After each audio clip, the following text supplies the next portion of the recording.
Il était temps de la faire, cette vidéo de cette nouvelle lune en balance aujourd'hui qui arrive à 20h49 pour l'Europe, 22h49 pour nous ici à La Réunion. Donc aujourd'hui, mercredi 2 octobre. Et je dis il était temps parce que c'est vrai que j'ai mis le temps à la mettre en œuvre et à la réfléchir, tellement elle est dense, tellement elle est complète cette nouvelle lune. Donc, nouvelle lune en balance, éclipsée, donc il s'agit d'une éclipse solaire. Donc je reprends le principe d'une nouvelle lune. La nouvelle lune, c'est le moment du recommencement du cycle, du recommencement du cycle lunaire. C'est aussi en lien avec cette éclipse solaire le moment où la lune cache le soleil. Et donc, cette éclipse et donc nouvelle lune se situe juste à côté du nœud sud dans le signe de la balance. Rien que ça, c'est dense. Et de quoi ça nous parle? Alors, le signe de la balance, c'est le signe qui nous parle de l'altérité, de la relation aux autres, de notre ouverture aussi aux autres, de notre manière de vivre l'amour, l'harmonie, la bienveillance, dans quel état d'esprit nous pouvons être aussi par rapport à notre relation à l'autre. Et en complément de déjà cette nouvelle lune donc, qui nous pose un germe dans ces conditions-là, il y a plein d'autres éléments qui vont compléter et amplifier cette énergie de nouvelle lune, donc de poser un germe pour un nouveau cycle à venir notamment parce que c'est en lien avec cette dernière éclipse. Aussi la dernière éclipse de l'année et qui du coup terminera à la fois l'année civile qui est du 1er janvier au 31 décembre, mais également l'année zodiacale qui elle recommence ou se termine avec les poissons et donc recommence à la prochaine équinoxe de printemps. Donc cette éclipse, elle a aussi cette valeur de terminer quelque chose dans la notion de cycle, mais d'une manière extrêmement puissante, comme on va le voir. Donc cette nouvelle lune en balance éclipsée, donc en éclipse solaire, elle est aussi conjointe à plein d'autres choses, et donc notamment les trois lunes noires. Habituellement, les lunes noires se suivent si vous êtes à l'aise avec l'astrologie, mais elles ne sont pas forcément situées au même point. Or là, c'est assez exceptionnel. Les trois lunes noires sont également à 10 degrés de la balance, qui est le degré où se situe donc cette nouvelle lune. Les trois lunes noires sont donc exactement conjointes en même temps et donc triple l'intensité de cette lune noire. La lune noire, qu'est-ce que c'est ? Alors on dit que c'est le lieu de notre perte. La lune noire, c'est le lieu qu'on a dû cramer à un moment donné dans notre thème natal. En tout cas, c'est le lieu auquel on ne peut plus avoir accès, car c'est un endroit qu'on a perdu dans une autre vie, puisque c'est un endroit principalement karmique. Et dans cette nouvelle lune, c'est un lieu où on cherche à retrouver notre essence. En fait, c'est pas que c'est perdu définitivement, c'est que c'est perdu tel qu'on a pu l'utiliser précédemment. Et donc, quand une lune noire se présente dans votre thème, c'est l'endroit où, d'une certaine manière, il faut retrouver l'essence de cet endroit. Et au départ, du coup, on a du mal à y accéder, évidemment, parce que on peut chercher à refonctionner comme on l'a fait précédemment dans nos vies antérieures. Mais on nous met une alerte en nous disant bien non, ce ne sera pas comme ça. Là, il faut que tu retrouves en fait l'essence de cet endroit. Donc, les trois lunes noires situées exactement à la situation de cette nouvelle lune éclipsée nous interpellent pour nous dire que cet endroit est cramé. C'est-à-dire que ce qui veut germer là à l'instant T, si on ne lui donne pas une nouvelle essence, un nouvel élan dans notre relation à l'autre, dans notre manière d'être d'une manière globale, sociétale, dans notre manière aussi de nous comporter dans nos relations globales, alors ça ne peut pas fonctionner et ça ne fonctionnera pas parce que la lune noire, elle tranche, elle est absolument pas dans le consensus. Si vous vous comportez comme avant, c'est-à-dire si vous remettez en place d'anciens schémas qui ne sont pas justes, alors elle fera tout pour que ça ne fonctionne pas. Donc il est vraiment essentiel de comprendre cette valeur de renouveau, de nouveau cycle, de nouvelle essence qui est imposée, et là non même pas sollicitée, mais imposée par la présence de ces lunes noires, conjointe encore une fois également aussi à Mercure, qui se situe aussi, donc on a quand même sept objets astro à cet endroit-là, à savoir nœud sud, soleil, lune évidemment, puisque c'est une nouvelle lune, 3 lunes noires et Mercure qui complètent l'ensemble. Et donc, il y a une notion de communication, de réflexion, de pensée, qui ne fonctionne plus, voilà, tout simplement. Donc, on doit vraiment tous, dans notre fonctionnement, repenser à la manière dont nous nous comportons dans notre perception de la relation à l'autre, dans notre manière d'être dans notre relation à l'autre, que ce soit dans une relation juste de vous avec une autre personne ou dans un sens plus global, dans vos relations de manière plus large. Si ça n'était pas suffisant, je vais encore vous donner deux éléments qui viennent corroborer ça. Il y a encore plus, alors là en ce moment le ciel nous offre vraiment je crois un festival, mais dans le sens des choses qui sont importantes. On a en parallèle de cette nouvelle lune, exactement juste à côté, je ne sais pas si vous en avez entendu parler, mais une comète qui est en train de passer. Alors je prends mon téléphone pour voir le nom, mais c'est Tsushinshan Atlas. Alors, elle a un nom un peu spécial, parce que c'est le découvreur de cette comète qui a donné son nom. Donc, Tsushinshan Atlas donc, est une comète assez marquante, puisque je crois que ça fait bien longtemps qu'on ne l'avait pas vue visuellement et qu'elle est visible, notamment nous en hémisphère sud. On peut la voir a priori là en ce moment le matin ou juste avant le lever du soleil et prochainement juste après le coucher du soleil. Donc cette comète se situe exactement à très très peu de distance de cette nouvelle lune aussi. Et il faut savoir que dans le principe astrologique et même d'une manière plus large dans la manière dont les gens percevaient les comètes sont toujours annonciatrices de grands changements. Pour certains de malheur, mais en tout cas il y a une notion associée à la comète qui est que les comètes sont porteuses d'un grand changement. Donc une comète qui est juste à proximité de cette nouvelle lune qui donc est éclipsée et donc qui elle aussi veut dire, alors le principe d'une éclipse étymologiquement c'est d'abandonner quelque chose, puisqu'en fait on croyait que au moment des éclipses un astre, ça c'était dans les croyances anciennes, qu'un astre disparaissait, et donc c'est pour ça qu'on a associé cette notion d'abandon à l'éclipse. Mais vraiment le principe de cette nouvelle lune est cela, c'est qu'est-ce que nous devons abandonner, non pas souhaiter, non pas choisir, non pas, mais au contraire abandonner. C'est vraiment ce mot qui est important à entendre dans notre fonctionnement. Qu'est-ce qui ne fonctionne plus aujourd'hui dans votre vie que vous devez abandonner? La notion d'abandon, elle se comprend dans l'idée que quand on doit changer quelque chose, il faut faire de la place.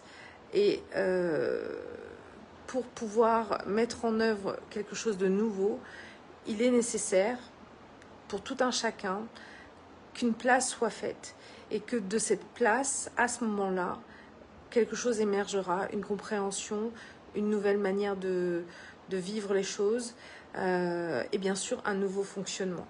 Donc aujourd'hui, c'est pas une proposition de qu'est-ce que vous voulez à nouveau, c'est vraiment qu'est-ce que vous devez abandonner pour pouvoir accueillir ce changement qui est là, dont le germe se plante aujourd'hui et qui encourage à changer la mesure, mais parce que c'est nécessaire, il faut vraiment intégrer ça. D'autant plus qu'en astrologie lunaire, donc cette nouvelle lune se passe dans la demeure 15, Et la demeure 15, c'est la demeure de tous les possibles, dans le bon et dans le mauvais. C'est-à-dire que c'est une période où toutes les cartes sont rebattues et que de cela peut advenir le meilleur comme le pire. Et je pense que ce meilleur ou ce pire sera lié autant à votre prise votre prise de conscience, oui, personnelle, autant aussi à un processus que je vais vous proposer d'ailleurs après ça, après ce petit laïus sur la nouvelle lune, pour mettre en œuvre et accompagner justement cette nouvelle lune qui est vraiment essentielle. Et c'est vraiment très important de le concevoir. Nous sommes vraiment à un tournant, mais un tournant qui exige que vous preniez en compte son message. Et encore une fois, si vous passez à côté, alors il se passera des choses, mais pas forcément ce que vous aimeriez qu'il se passe. Ou en tout cas, disons que ça pourrait être mal vécu. Dernière chose, je vous disais, il y avait 2 éléments. Donc il y a cette comète qui vient à côté là. Et alors je reprends son nom parce que c'est à chaque fois très compliqué aussi. On a en fait aussi en parallèle, toujours en conjonction avec cette nouvelle lune, une autre étoile qui s'appelle alors 20 Démiatrix. Voilà, 20 Démiatrix qui se situe dans la constellation de la Vierge, parce qu'il faut savoir que là, on parle de la balance en astrologie tropicale, mais quand vous regardez dans la réalité des choses en astrologie sidérale, si vous êtes à l'aise, il y a 2 types d'astrologie. Si vous ne l'êtes pas, en tout cas, il y a 2 types d'astrologie, sidérale et tropicale. Habituellement, l'astrologie classique dont on parle, c'est souvent l'astrologie tropicale. L'astrologie plutôt orientée indienne, védique et karmique, se fait en astrologie sidérale, c'est-à-dire que c'est la position exacte des planètes aujourd'hui, parce qu'il y a eu un décalage au fil des siècles entre les deux. Donc c'est pour ça que, et aujourd'hui, si on assiste vraiment et qu'on regarde dans le ciel, alors évidemment vous ne la verrez pas, cette nouvelle lune en fait, elle se situe dans la constellation de la Vierge. Donc je vais la remettre mes lunettes pour vous redonner le nom. 20 Démiatrix, donc cette fameuse étoile, est également exactement en conjonction avec donc toute cette nouvelle lune et toutes les planètes et tous les points dont je vous ai parlé. Et il faut savoir que 20 Démiatrix, c'est aussi une étoile qui nous parle encore une fois de grands changements, de chute possible aussi, mais chute encore une fois dans le sens de ce que je vous disais, abandon. Aujourd'hui, si vous voulez mettre des choses en œuvre, faites-le plutôt dans l'idée de lâcher des choses, le fameux less is more en fait. Vraiment, c'est cette culture-là aujourd'hui qui, en tout cas particulièrement en lien avec cette nouvelle lune, qui est juste. Donc pour vous accompagner dans ce processus, il est vraiment important, je pense, de mettre en place quelque chose parce que tout le monde ne se sent pas forcément prêt à l'instant T. De mettre tout ça en œuvre. Et ça fait plusieurs semaines, mois même quelque part, que quelque chose est en train de germer en moi et qui vraiment pour moi prend sens aujourd'hui en plein lien avec cette nouvelle lune aussi. Donc je vous ai dit que en étymologie, éclipse voulait dire abandonner. Eh bien en fait j'ai mis en place un processus qui s'appelle céder, C-E-D-E-R. Donc ça veut dire abandonner également, étymologiquement. En fait, le mot céder veut dire abandonner, mais en fait ce sont les initiales des mots dont je vais vous donner la correspondance. Et ce qui est intéressant, c'est que céder, donc céder, lâcher, abandonner, c'est aussi céder, S'-A-I-D-E-R, donc je m'aide, ou céder, je t'aide. En fait, c'est je m'aide, mais je t'aide. En fait, vous voyez. Donc dans le nom céder, rien que ça, il y a déjà 3 correspondances possibles. Juste dans la valeur vocale, en tout cas, de ce que l'on entend, et sonore. Donc céder veut dire mettre en œuvre du courage. Le C, c'est le courage.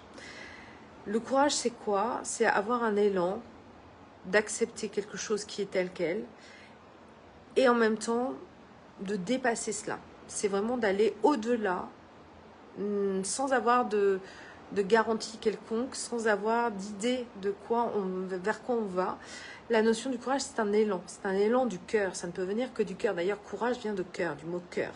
Donc, c'est l'idée qu'à un moment donné, on dépasse ses peurs, on dépasse quelque chose, on dépasse une situation. Et le courage, ça vient se chercher dans le cœur. Donc, pour mettre en œuvre le courage, ma première proposition, c'est par rapport à cette nouvelle lune, qu'est-ce que vous devez abandonner? Réfléchissez à ça. Qu'est-ce qui ne fonctionne plus aujourd'hui dans votre vie? Peut-être que ça peut se manifester autrement. Moi, ça vient d'être le cas. J'ai perdu un être cher hier. Et donc, céder, c'est aussi peut-être quelqu'un qui peut décéder pour vous. Donc, décéder, justement. Ça peut être une perte liée à quelque chose qui vous tient à cœur. Mais c'est, malgré cela, d'aller vers cet élan de vie, en fait. Parce que je crois qu'on n'a que ça, en fait. Il faut savoir que en permanence, nous devons aller de l'avant. C'est ça le principe de la vie, en fait. C'est d'aller toujours faire un pas devant. Et le premier pas, c'est cet élan de courage, en fait. Donc, premier élan, courage. Et je vous propose donc une réflexion sur qu'est-ce qui ne fonctionne pas aujourd'hui. La chose la plus importante pour vous qui ne fonctionne pas aujourd'hui, c'est ça que vous devez céder. C'est ça qui doit lâcher. Et c'est vers ça que vous devez orienter votre courage. La deuxième, c'est l'engagement. Après le courage, doit venir un engagement. C'est-à-dire quelque chose qui prend une valeur, mais dans le long terme, en fait. Donc, il y a la notion vraiment de vous engager pour vous, parce que c'est important pour vous, parce que vous avez des choses à gagner dans tout ça. Et c'est donc essentiel de prendre cet engagement vis-à-vis de vous, de mettre en œuvre ce qu'il faut pour aller dans cette direction. Ça ne veut pas dire que c'est là présent aujourd'hui, ça veut dire que vous avez choisi, après cet élan de courage, de partir dans une direction et donc de vous engager, comme vous le feriez pour vous engager dans une voie, à aller par là. Troisième chose, le D de céder, c'est la détermination. Parce que du coup, c'est aussi grâce à votre propre détermination que vous allez pouvoir continuer à avancer sur votre chemin. En astrologie, on détermine qu'il y a 3 types en fait de personnes ou de signes en tout cas. On parle des signes fixes, mutables et cardinaux. Je ne vous ai pas donné dans l'ordre. Les cardinaux, ce sont ceux qui, justement, souvent ont l'élan. Ils ont l'élan. Donc, ce sont des signes. Alors, les signes cardinaux, justement, on est dedans, en fait, puisque c'est le bélier, le cancer, la balance et le capricorne. Donc, il est simple ou plus simple pour quelqu'un qui est d'un de ces 4 signes d'avoir cet élan. Mais le problème derrière, c'est justement dans cette notion d'engagement, c'est de continuer. Parce que souvent, les signes cardinaux ont l'élan et s'arrêtent assez vite. C'est des sprinters, les cardinaux. Donc pour continuer, il faut pouvoir, et c'est le E qui suit, faire des expériences, avancer justement sur votre chemin en expérimentant. Donc, le deuxième E de céder, après l'engagement, c'est l'expérience. Accepter les expériences qui viennent à vous, qui peuvent être très bénéfiques d'ailleurs aussi.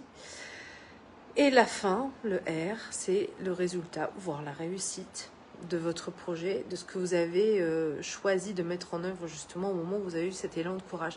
Donc c'est un processus et il faut bien comprendre que du coup, on va avoir besoin des signes cardinaux, des signes fixes et des signes mutables, puisque le mutable c'est celui qui se situe entre les deux, qui n'est pas forcément le premier à démarrer, qui n'est pas idéal non plus pour finir les choses, mais qui va être très bon dans la phase du milieu pour alimenter le projet.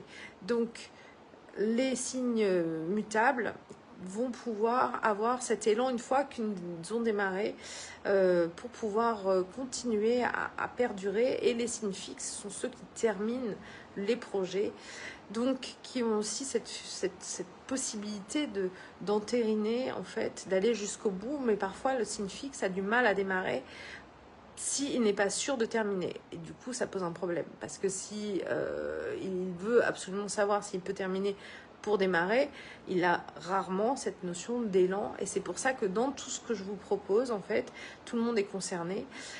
Et nous avons tous besoin d'activer, en fait, l'ensemble de ces signes, que nous avons tous dans notre zodiaque, bien sûr. Et c'est vraiment important de pouvoir mettre en œuvre tout cela. Donc aujourd'hui, si vous ne devez faire qu'une chose, c'est déjà de réfléchir à ce qui est nécessaire pour vous, d'arrêter, d'abandonner, de stopper. Parce que si je devais encore donner un dernier élément par rapport à cette nouvelle lune, il faut savoir que le maître de cette nouvelle lune, donc en balance, c'est Vénus, et Vénus est en scorpion. Donc Vénus en scorpion, c'est aussi une Vénus qui nous parle d'amour, mais qui nécessite un renouveau, parce que le signe du scorpion, c'est la mort et la renaissance, c'est la notion du cycle. Mais une Vénus en scorpion, elle n'est pas du tout à l'aise, en fait. C'est pas du tout le signe qu'elle aime, parce que c'est une correspondance de voir l'amour comme une source de mort, en fait. Et du coup, c'est vraiment pas confortable pour elle d'être dans ce signe-là. Or, je pense que la mort est une transition. Je pense que la mort fait partie du cycle de la vie. Que la mort donne aussi la valeur de la vie. Et je vous dis ça après avoir hier encore une fois éprouvé cela. Je pense que en fait la mort n'est que physique. La seule chose qui perdure toujours au-delà, c'est l'amour. Donc comprenez qu'en fait on est toujours en sécurité où qu'on soit sur ce plan ou l'autre, qu'on soit visible ou invisible, on est toujours en sécurité. Et cet élan du cœur, cet élan de courage, je nous le souhaite à tous dans nos processus individuels et même collectifs, parce que, comme je viens de tout vous l'expliquer, nous sommes vraiment à un moment de bascule fort. Le ciel s'est mis en 4/3 pour nous le montrer ce soir. Donc, soyons à la hauteur de ces attentes. Révélons-nous à travers cela, au lieu de nous mortifier, au lieu de nous rabougrir. Nous avons justement la possibilité de mettre un germe de renouveau, certes probablement inconfortable dans un premier temps, mais avec des perspectives vraiment d'évolution individuelle et collective magnifiques. Et comme tout germe, on n'en verra pas les résultats tout de suite. Donc il faut aussi avoir cette mesure que le germe que nous déposons aujourd'hui, nous n'en verrons que les effets d'ici quelques temps, voire quelques années. Mais qu'il est absolument indispensable de planter cette graine aujourd'hui dans ces circonstances personnelles et individuelles, encore une fois. Très très bon courage à nous tous, puisque c'est l'élan de la première chose que l'on doit poser. Et donc, bonne nouvelle lune éclipsée. À bientôt.